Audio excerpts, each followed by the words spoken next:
नमस्कार, TCH live पर आपका स्वागत है। मैं हूं शालिनी। क्या चुनाव आयोग के खिलाफ राहुल गांधी के हाथ में कोई बड़ा सबूत लग चुका है?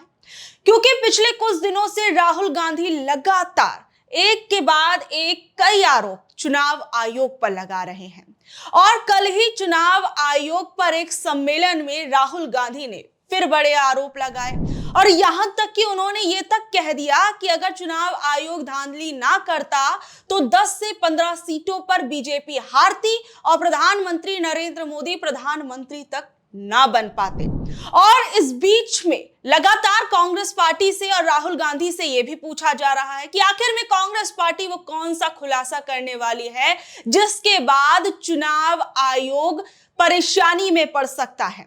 और इसे लेकर कांग्रेस पार्टी के ही प्रवक्ता सुरेंद्र राजपूत उन्होंने कल एक नेशनल मीडिया पर यह आकर कहा कि 5 तारीख को कांग्रेस पार्टी कुछ ऐसे सबूत देने वाली है जिससे यह साफ हो जाएगा कि चुनावों के अंदर कितने बड़े स्तर पर धांधली हुई है। उन्होंने ऑन रिकॉर्ड ये बात कही है। वहीं इस पूरे मामले को लेकर अब जिस तरीके से राहुल गांधी एक के बाद एक चुनाव आयोग पर सवाल खड़े कर रहे हैं, इस बीच में रक्षा मंत्री राजनाथ सिंह भी सामने आ गए हैं और उन्होंने राहुल गांधी पर एक बड़ा बयान दे दिया और उन्होंने राहुल गांधी के एटम बम वाले बयान पर एक सभा के अंदर क्या कुछ कहा, जरा वो सुनिए।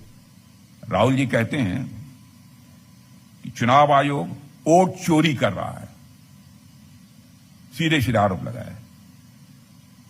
जबकि चुनाव आयोग भारत की एक ऐसी संवैधानिक संस्था है, बहनों भाई, इसमें कहीं दो मत नहीं है, जिसकी एक अपनी साख है, जिसकी एक अपनी विश्वसनीयता है। चुनाव आयोग जैसे संवैधानिक संस्था पर अनर्गल आरोप लगाना नेता प्रतिपक्ष को किसी भी सूरत में मैं मानता हूं कि शोभा नहीं देता। कांग्रेस पार्टी के हाथों में 1975 में संविधान की हत्या करने का खून लगा हुआ है। इमरजेंसी 1975 में लागू हुई थी। संविधान के साथ कैसा क्रूर मजाक किया गया है। मैं समझता हूं कि भारत का एक एक जागरूक नागरिक अच्छी तरह से परिचित है। उनके मुंह से ऐसे निराधार और उल्टे बयान ये शोभा नहीं देते हैं। अभी कल भी SIR के मुद्दे पर विपक्ष द्वारा संसद को बाधित किया गया है और कल नेता प्रतिपक्ष ने फिर से एक अनर्गल बयान दिया है और उन्होंने कहा है कि चुनाव आयोग द्वारा वोट चोरी को लेकर उन्होंने सबूतों का एटम बम तैयार किया है जो उनके पास है और किसी के पास नहीं है। ऐसा एटम बम उन्होंने तैयार किया है जो कि वह केवल उनके पास है और किसी के पास नहीं है। मैं राहुल जी से कहना चाहूंगा बहुत विनम्रता के साथ, अगर आपके पास सबूतों का एटम बम है तो उसका परीक्षण तुरंत कर डालिए। एटॉमिक टेस्ट तुरंत हो जाना चाहिए। सारे सबूत जनता के सामने रखिए, सारे सबूत जनता के सामने रखिए। मगर सच्चाई यह है कि उनके पास न कोई तथ्य है, न सबूत है। सनसनीखेज बातें करना उनकी पुरानी आदत है। राहुल गांधी ने पिछले 10 से 11 दिनों के अंदर इलेक्शन कमीशन पर 3 बार निशाना साधा है और एक के बाद एक कई बड़ी बातें कही। जहां अभी उन्होंने हाल फिलहाल में प्रधानमंत्री नरेंद्र मोदी को लेकर बहुत सी बातें कही, वहीं दूसरी ओर राहुल गांधी ने यह तक कह दिया कि 2014 से ही मुझे इलेक्शन के सिस्टम पर संदेह रहा है। बीजेपी का इतनी बड़ी जीत हासिल करना आश्चर्यजनक था। मैं बिना सबूत के कुछ नहीं कह सकता था, लेकिन अब मैं बिना किसी संदेह के कहता हूं कि हमारे पास सबूत हैं। लोकसभा में हम चुनाव जीते और फिर 4 महीने बाद हम न केवल हारे बल्कि पूरी तरह से खत्म हो गए। हमने पाया कि महाराष्ट्र में लोकसभा और विधानसभा चुनावों के बीच 1 करोड़ नए मतदाता जुड़े और इनमें से ज्यादातर वोट बीजेपी को जाते हैं। संविधान की रक्षा करने वाली संस्था को मिटाकर उस पर कब्जा कर लिया गया है।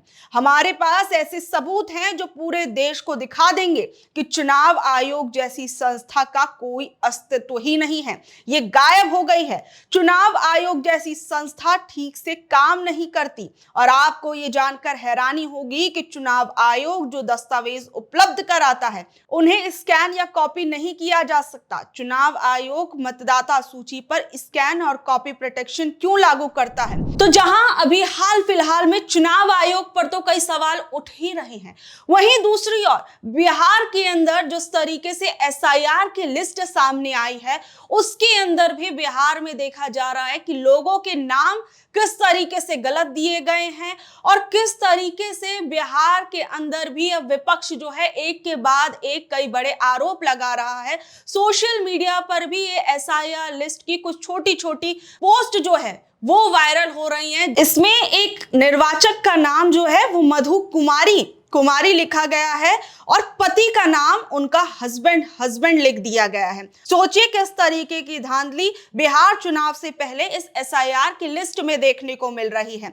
वहीं अगर आप ये दूसरे निर्वाचक का नाम देखेंगे जिसमें दिव्या राज लिखा हुआ है, उसमें उनके पिता का नाम फादर डाल दिया गया है। और तीसरे एक निर्वाचक का नाम अगर आप इस लिस्ट के अंदर देखेंगे जिसमें नेहा कुमारी का लिखा हुआ है, माता का नाम election commission of India Nirmala Devi. सोचिए किस तरीके से, ये तो कुछ जो उदाहरण है वो मैं आपके सामने रख रही हूं कि बिहार चुनाव से पहले इस एसआईआर लिस्ट को लेकर किस तरीके की पोस्ट जो है वो वायरल हो रही हैं। अब जिस तरीके से ये पूरी की पूरी एसआईआर लिस्ट सामने आई है, इसके बाद जो है विपक्ष लगातार सरकार पर निशाना साध रहा है। इस बीच आरजेडी के सांसद मनोज कुमार झा, उन्होंने इस पूरी की पूरी एसआईआर लिस्ट को लेकर क्या कुछ कहा है मीडिया के आगे, जरा एक बार वो सुनिए। देखिए, चुनाव आयोग क्या कह रहा है उसमें ये सिर्फ एक हिस्सा था जिसमें हो सकता है लास्ट 3 डिजिट्स की वजह से या वेबसाइट की वजह से विसंगतियां आई हों, लेकिन उन्होंने तो बहुत महत्वपूर्ण सवाल पूछे कि पलायन कर गए लोग को आपने कैसे उसमें कर, इतने लोग परमानेंट क्या दस्तावेज, मृतकों का कोई प्रमाण पत्र लिया है, बूथ वाइज और असेंबली वाइज डिक्लेयर करिए नाम पता के साथ ताकि वेरिफिकेशन आसान हो सारी पॉलिटिकल पार्टीज के लिए। ये महत्वपूर्ण सवाल थे। इस पे कहिए माननीय चुनाव आयोग कि तेजस्वी जी मिसलीडिंग बात कर रहे हैं। मतलब महत्वपूर्ण यह है कि मुद्दे क्या, आप मुद्दे से भाग रहे हैं माननीय चुनाव आयोग, और इसलिए संसद में भी गतिरोध बना हुआ है आपके व्यवहार के कारण, आपके आचरण के कारण। ये कौन लोग बैठ गए हैं, मैं सच कह रहा हूं, ऐसी परिस्थितियां हमने नहीं दिखी थी चुनाव आयोग में।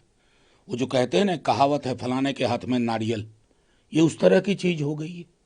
अरे आपने कल तो रिलीज किया है भाई 1 तारीख की शाम में, और अभी तेजस्वी जी ने वही पूछा ना कि डेटा तो दो क्लीन करके, बूथ वाइज असेंबली वाइज कितने मृत हुए, कितने हमेशा के लिए पलायन कर गए, इसका आधार क्या है, कौन सा प्रमाण पत्र, क्या 3 बार बीएलओ गए जिनके बारे में कह रहे हैं कि हम दस्तक दिए नहीं है।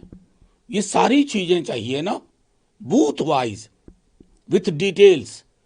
कमाल है ना, तेजस्वी जी का जो उन्होंने चुनाव आयोग दिखाया उसमें एक व्यक्ति और रह रहे हैं उनके साथ जिनको कम से कम मैं नहीं जानता, उस घर में मेरा आना जाना है।